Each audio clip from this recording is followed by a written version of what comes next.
허니펀치 녹음 중이야. 끊어.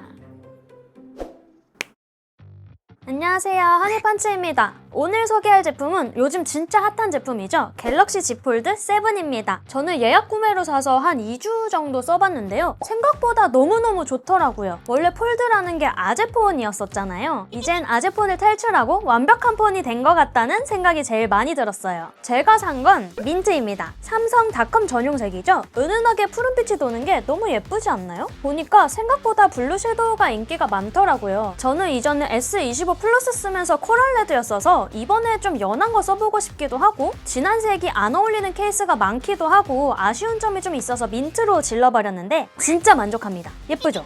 아무튼 오늘은 2주 동안 써보면서 좋았던 점과 아쉬웠던 점들을 위주로 가볍게 리뷰 한번 해보려고 합니다. 그리고 제가 케이스도 미리 여러 가지를 주문했는데요. 인기 제품이라 그런지 예약 판매인 것도 있고 품절인 것도 있고 일단 이만큼이 왔는데 모두 도착하면 케이스도 한번 소개해드릴게요. 더 이상 아재폰이라고 부를 수 없도록 역대급으로 얇아진 폴드 7 구경 지금부터 시작합니다.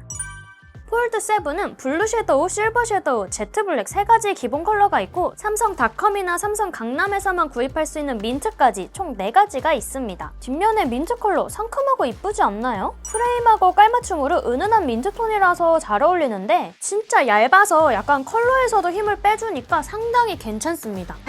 여기에 케이스 끼울 생각하니까 지끈지끈하네. 일단 폴드 7은 디자인이 다 했죠? 지난달에 갤럭시 언팩에서도 엄청 얇은 두께라는 걸 강조했었잖아요. 그때 보면서 우와 했었는데 실제로 만져보니까 삼성이 미쳤구나 싶더라고요. 접었을 때 8.9mm고 펼치면 4.2mm. 저질 체력을 넘어서 마이너스 체력인 제가 살짝만 잘못 만져도 부러질 것 같아서 겁날 정도로 얇아요. 처음에 생폰 만질 때 진짜로 좀 무섭더라고요. 직접 만져보기 전까지는 이렇게 얇은 게 어떤 느낌인지 절대 모를 것 같습니다. 아래쪽에 시프트 보면 두께가 진짜 아슬아슬하죠? 무게는 215g인데요. 제가 이전에 쓰던 25 플러스가 7.3mm에 190g이었거든요? 거의 차이가 안 나다 보니까 이제 폴드가 무겁다거나 두껍다거나 이런 생각이 아예 안 들더라고요. 근데 의외로 얇아져서 불편한 게 있기는 해요. 일단은 여는 게 어려운데 너무 얇다 보니까 두 손으로 이렇게 열 때 잘 안 열려서 위아래로 엇갈려서 잡고 열어야 되거나 아니면 손톱을 이렇게 넣어가지고 이렇게 열어야 돼요. 그리고 닫았을 때 책상 위에 올려두면 덜렁이는 게 좀 많이 심해요.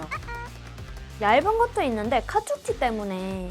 근데 이거 둘 다 케이스 끼면 나아지기는 하는데 조금 아쉽죠? 대신 케이스를 끼우면 무겁고 두꺼워진다는 함정이 있습니다. 무게가 가장 큰 장점인데 이 부분이 좀 약해지는 거죠. 근데 한번 잘 열면 그 다음부터는 크게 힘주지 않아도 확 열리거든요? 이게 프리스톱 기능이라고 하는데 이게 좋기는 한데 그래도 폴드 8에서는 처음 열 때부터 잘 열게 해주면 좋을 것 같습니다. 저는 이전에 바형을 쓰다 보니까 여는 거에 대해서는 거의 익숙하지가 않았거든요. 요즘은 진짜 많이 열어요. 게임을 시작했습니다, 제가. 게임을 하거나 책을 읽거나 주식이나 멀티태스킹을 하는 분들한테는 정말 유용할 것 같은데 원하는 대로 큰 화면에 여러 앱을 띄워두고 사용할 수 있으니까요. 폴드는 커버 화면에서 사용하다가 펼치면 전체 화면으로 전환이 되는데 만약에 이게 안 되고 그대로 작게 보인다? 그러면 멀티스타에서 펼칠 때 앱을 전체 화면으로 보여주기 체크해주면 다음부터는 적용됩니다.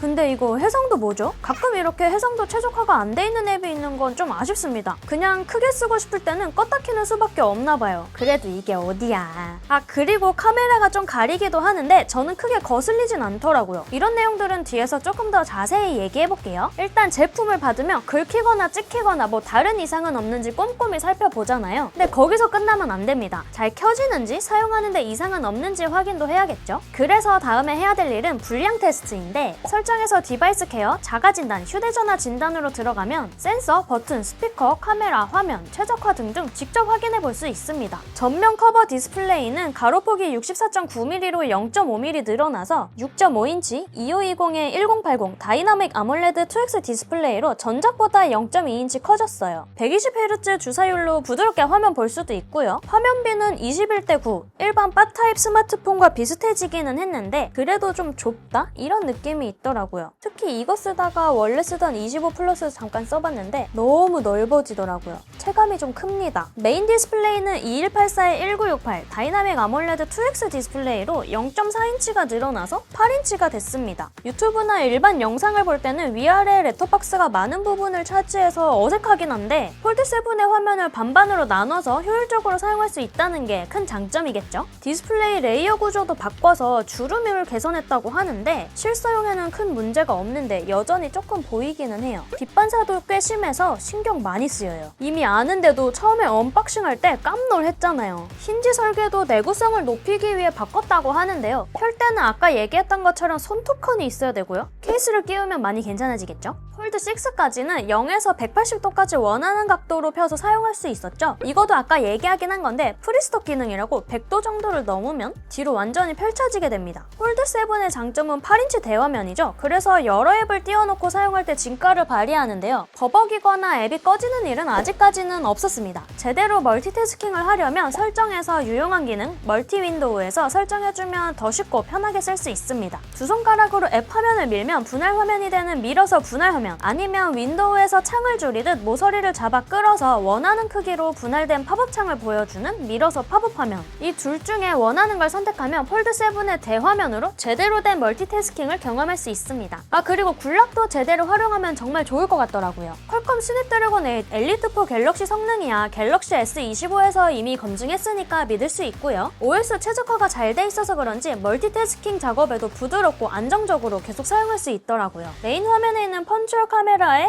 호불호가 좀 갈릴 수 있는데요. 전작은 UDC라고 해서 화면 아래에 카메라를 숨겨뒀었죠. 근데 폴드7에서는 구멍이 뚫린 펀치홀 카메라 방식으로 바뀌었어요. 전체 화면으로 영상을 보거나 게임을 하다 보면 애매한 위치에 걸리는 경우가 있어서 신경 쓰인다는 분들이 좀 있더라고요. 저는 괜찮습니다만 대신 UDC 방식보다는 화질이 더 좋잖아요. 이번에 카메라가 44% 커진 이미지 센서에 2억 화소 광각 카메라가 들어갔는데요. S25처럼 100배까지는 아니지만 30배 줌이 가능합니다. 2억 화소 광각 카메라가 들어가면서 S25 울트라랑 비벼볼만 하겠다 싶죠? 밝은 곳에서도 어두운 곳에서도 이미지 품질은 큰 차이 없이 비슷합니다. 근데 아쉽게도 100배 줌은 안 되고 30배 줌까지만 가능한데 여러 가지 이유가 있겠지만 이건 조금 아쉽기는 하죠. 근데 사실 100배까지 쓸 일이 거의 없어서 괜찮습니다. 폴드7의 배터리 용량은 4400mAh인데 2021년 8월에 발표됐던 폴드3부터 지금까지 4400을 유지하고 있어요. 왜 안 늘려주냐라고 할 수도 있는데 점점 얇아지고 더 많은 기능을 넣으면서 유지를 했다는 게 오히려 대단한 거 아닌가요? 특히 폴드7이 너무 얇아서 배터리가 줄어들지 않았나 걱정도 하고 화면도 조금씩 커져서 사용시간도 걱정했었거든요. 근데 전력 관리를 잘하는 건지 공식 스펙상으로는 조금 늘었습니다. 며칠 사용해보니까 크게 사용시간이 아쉽다는 생각도 전혀 없었는데요. 제가 하루 종일 전화 한 10통 정도 하고 카톡 간간히 했을 때 아침부터 저녁 8시까지 써도 50% 이상 유지되더라고요. 게임이나 영상, 카메라 많이 사용하는 거 아니면 일상생활에서는 불편할 정도의 용량은 절대 아닙니다. 자, 오늘은 이 이상 얇아질 수 있나 싶을 정도로 엄청나게 얇아진 Z 폴드7을 살펴봤는데요. 2주 정도 써보면서 불편했던 건 커버 화면이나 비율이나 카툭 뒤, 열 때 조금 불편하다, UDC 정도? 근데 다들 너무 소소한 것들 아닌가요? 저는 쓰면서 활용성이 높아지면서 너무 만족했거든요. 만약 구매를 고민하는 분들이 있다면 저는 무조건 사라고 자신있게 얘기할 수 있습니다. 자, 제가 오늘 준비한 영상은 여기까지입니다. 영상이 유익했다면 구독과 좋아요 부탁드립니다. 드리고 다음에도 달달 리뷰로 돌아오겠습니다. 지금까지 허니펀치였습니다.